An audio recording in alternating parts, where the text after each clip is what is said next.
अस्सलाम वालेकुम dear students. आज का हमारा जो टॉपिक है वो एसिटाइलकोलिन के ऊपर है।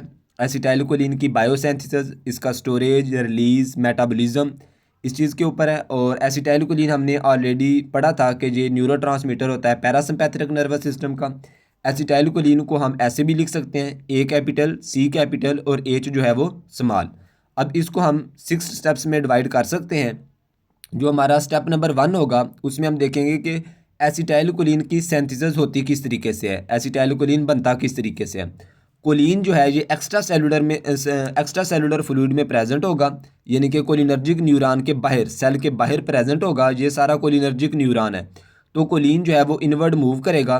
ये को ट्रांसपोर्टर है जो कोलिन को इनवर्ड मूव करा रहा है, यानी कि को ट्रांसपोर्टर वो होता है जिसमें दो चीज़ें जो है वो इकट्ठी मूव करती हैं। तो कोलिन साथ सोडियम भी इनवर्ड मूव होगा।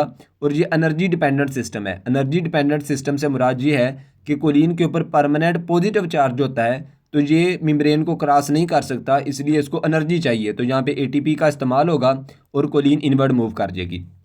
अब उसके बाद क्या है कि एसिटाइल को एंजाइम ए जो है oxidation of pyruvic acid mitochondria में बनता है। अब ये जो एसिटाइल को एंजाइम ए है ये कोलिन के साथ जाके मिलेगा और एसिटाइल कोलिन बना देगा, यानी कि एसिटाइल को एंजाइम ए से हम एसिटाइल ले लेंगे और कोलिन जे वाला, तो ये एसिटाइल कोलिन बन जाएगा। अब इस रिएक्शन को कैटालाइज कौन करता है? जो एंजाइम जहाँ पे इन्वॉल्व होगा, कोलिन एसिटाइल ट्रांसफेरेज। ये एंजाइम काफ़ी इंपॉर्टेंट है। अगर लॉन्ग क्वेश्चन जी आता है तो आप इस एंजाइम को हाईलाइट भी कर सकते हैं, और वैसे भी ये वाइवा पॉइंट ऑफ व्यू से पूछा जा सकता है। अब ये स्टेप नंबर 1 है जिसमें एसिटाइल कोलिन की सिंथेसिस हो गया। कोलिन एक्स्ट्रा सेलुलर फ्लूइड में प्रेजेंट था, इनवर्ड मूव किया है उसने, जहाँ पे जाके एसिटाइल को एंजाइम ए के साथ जाके अटैच हुआ है। इसमें कौन सा एंजाइम जहाँ पे इन्वॉल्व है वो आपने याद रखना है। और ये स्टेप नंबर 1 कंप्लीट हो गया। अब स्टेप नंबर 2 होगा कि Uptake into the storage vesicles, यानी कि ये जो एसिटाइल कोलिन है ये स्टोरेज वेजिकल के अंदर जाके स्टोर हो जाएगा। अब ये स्टोर क्यों होगा? क्योंकि डिग्रेडेशन ना हो इसकी। अब ऐसा तो नहीं है ना कि एसिटाइलकोलिन हर वक्त ये रिलीज होता रहे। इसने तब भी रिलीज होना है जब हमने पैरासिम्पैथेटिक नर्वस सिस्टम को एक्टिवेट होगा। तो पैरासिम्पैथेटिक नर्वस सिस्टम को एक्टिवेट करने के लिए कोई एक्शन पोटेंशियल आएगा, तो फिर ये रिलीज होगा। तो अगर ये इसको हम स्टोर ना करें तो एक्शन पोटेंशियल के आने तक, यानी कि जब तक कोई ऑर्डर नहीं आता इसको रिलीज करने का, तो इसकी डिग्रेडेशन हो जाएगी। तो इसको डिग्रेडेशन से बचाने के लिए ये स्टोरेज वेजिकल्स में जाके स्टोर हो जाएगा। ये स्टेप नंबर 2 हो गया। अब स्टेप नंबर 3 है रिलीज ऑफ न्यूरोट्रांसमीटर, यानी कि एसिटाइलकोलिन का रिलीज। अब इसका रिलीज कब होगा? यहाँ पे देखें, जब एक्शन पोटेंशियल आएगा तो कैल्शियम चैनल ओपन हो जाएंगे, तो कैल्शियम इनवर्ड मूव करेगा तो डीपोलराइजेशन होगी। तो ये जो वेजिकल्स है ये न्यूरोट्रांसमीटर की जो मेम्ब्रेन है उसके साथ जाके फ्यूज़ हो जाएगा।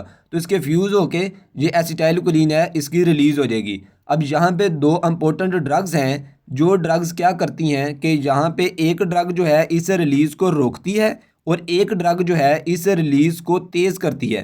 तो ये इंपॉर्टेंट है दोनों, वाइवा पॉइंट ऑफ व्यू से भी और लिखने के लिहाज से भी आप इसको हाईलाइट कर सकते हैं और ये आपने याद रखनी है। अब ये जो release is blocked by botulinum toxin, यानी कि रिलीज को कौन सी ड्रग रोकती है? बाट्योलिनम टॉक्सिन जो है इस रिलीज को रोक देती है। और ब्लैक विडो स्पाइडर विनम इस एसिटाइलकोलिन की रिलीज को तेज कर देती है। अब स्टेप नंबर जो 4 है बाइंडिंग ऑफ द रिसेप्टर, यानी कि ये जो एसिटाइलकोलिन रिलीज हो गया है, अब इसके पास 3 ऑप्शन है। या तो ये इस रिसेप्टर पे बाइंड हो जाए, या ये इस रिसेप्टर पे बाइंड हो जाए, या इसकी क्या हो जाए, मेटाबॉलिज्म हो जाए, इसकी डिग्रेडेशन हो जाए। अब यहाँ तो इसकी टूट जाएगा ये, या फिर ये अपने रिसेप्टर्स के साथ बाइंड हो जाएगा। अब यहाँ पे जो रिसेप्टर प्रेजेंट होगा ये होगा परिसिनेप्टिक रिसेप्टर और ये होगा पोस्ट सिनेप्टिक रिसेप्टर। परिसिनेप्टिक रिसेप्टर वो है जो उस न्यूरॉन के ऊपर ही प्रेजेंट है जहाँ से ये रिलीज हो रहा है, यानी कि वो वाले रिसेप्टर्स जो उसी न्यूरॉन के ऊपर मौजूद हों जहाँ से कोई भी न्यूरोट्रांसमीटर रिलीज हो रहा है, तो वो परिसिनेप्टिक होंगे। और पोस्ट सिनेप्टिक अगले रिसेप्टर्स हैं, यानी कि अगर यहाँ पे कोई दूसरा न्यूरॉन प्रेजेंट होता तो इस न्यूरॉन से एसिटाइलकोलिन निकल रहा था या कोई भी न्यूरोट्रांसमीटर निकल रहा हो, तो जो न्यूरोट्रांसमीटर वापस इसी अपने रिसेप्टर पे जाके बाइंड होगा वो परिसिनेप्टिक है। अगले न्यूरॉन के ऊपर या अगले इफेक्टर सेल के ऊपर, यानी कि जो नेक्स्ट न्यूरॉन अगर यहाँ पे प्रेजेंट होता तो वहाँ के ऊपर रिसेप्टर के ऊपर जाके वहाँ पे जो रिसेप्टर मौजूद होने थे वो भी पोस्ट सिनेप्टिक थे। और ये जो अफेक्टर सेल है इसके भी जो रिसेप्टर हैं ये पोस्ट सिनेप्टिक रिसेप्टर हैं।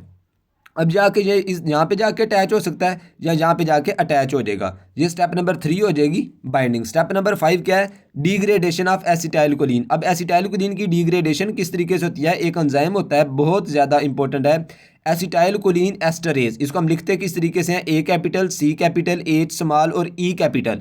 यानी कि एसिटाइल कोलिन एस्टरेज क्या करेगा? एसिटाइल कोलिन को तोड़ देगा और किस में कन्वर्ट कर देगा? कोलिन में और एसीटेट में। अब स्टेप नंबर 6 क्या होगा कि रिसाइकलिंग, यानी कि ये वाला जो कोलिन है ये दोबारा से न्यूरॉन में जाके इंटर हो सकता है। अब इसकी जो रीअपटेक है इसको कौन सी ड्रग, ये ड्रग नंबर 3 है जो जहाँ पे हम पढ़ रहे हैं, हेमिकोलिनियम। हेमिकोलिनियम क्या करती है? उसको हम हेमाइकोलिनियम भी पढ़ सकते हैं। ये ड्रग क्या करती है? इसको रिलीज को, यानी कि ये जो अपटेक है इसको रोकती है। अब इसमें एक और इम्पोर्टेंट बात आपने याद रखनी है कि ये जो कोलिन इनवर्ड मूव कर रही है ना, ये रेट लिमिटिंग स्टेप है। रेट लिमिटिंग स्टेप यानी कि ये होता है कि वो वाला स्टेप जो बाकी तमाम स्टेप्स को क्या करता है? कंट्रोल करता है। अगर उसको हम रोक दें तो सारे स्टेप्स रुक जाते हैं, अगर उसको हम तेज़ कर दें तो सारे स्टेप्स तेज़ हो जाते हैं।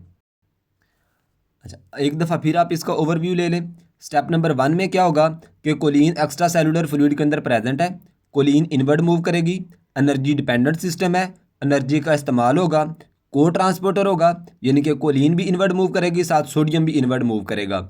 उसके बाद क्या होगा कि एसिटाइल कोलिन उसके बाद एसिटाइल को एंजाइम ए, यानी कि जहाँ पे ये एसिटाइल को एंजाइम ए और कोलिन ये दोनों आपस में मिलेंगे किस एंजाइम की मौजूदगी में? कोलिन एसिटाइल ट्रांसफीरेज, उसकी मौजूदगी में ये दोनों मिलेंगे और क्या बना देंगे? Acetyl choline. ये स्टेप नंबर 1 है, सिंथेसिस। उसके बाद इसकी स्टोरेज होगी। स्टोरेज क्यों होगी? ताकि इसकी डिग्रेडेशन ना हो सके। स्टेप नंबर 3 में क्या होगा? रिलीज होगा। रिलीज कब होगा? जब एक्शन पोटेंशियल आएगा, कैल्शियम इनवर्ड मूव करेगा तो डीपोलराइजेशन हो जाएगी। तो यहाँ पे ये एसिटाइल कोलिन का रिलीज होगा। कौन सी दो ड्रग? एक रोकती है और एक तेज़ करती है। जो ड्रग रोकती है वो बाटोलिनम है और जो तेज़ करती है वो ब्लैक विडो स्पाइडर विनम है। उसके बाद क्या होगा कि एसिटाइल कोलिन की बाइंडिंग है, या तो ये पेरिसिनेप्टिक रिसेप्टर के ऊपर जाके बाइंड हो जाएगा वापस अपने ही रिसेप्टर के ऊपर, या ये पोस्ट सिनेप्टिक रिसेप्टर के ऊपर जाके बाइंड हो जाएगा, यानी कि अफेक्टर सेल के ऊपर, जहाँ पे जाके ये अपना फंक्शन परफॉर्म करेगा। स्टेप नंबर 5 क्या होगा? डिग्रेडेशन, यानी कि एसिटाइल कोलिन टूट जाएगा। कौन सा एंजाइम इसको तोड़ेगा? इंपॉर्टेंट है, एसिटाइल कोलिन एस्टरेज। और स्टेप नंबर 6 है जो है वो रिसाइकलिंग है, दोबारा कोलिन जो है वो न्यूरॉन के अंदर इंटर हो जाएगा। Thank you very much.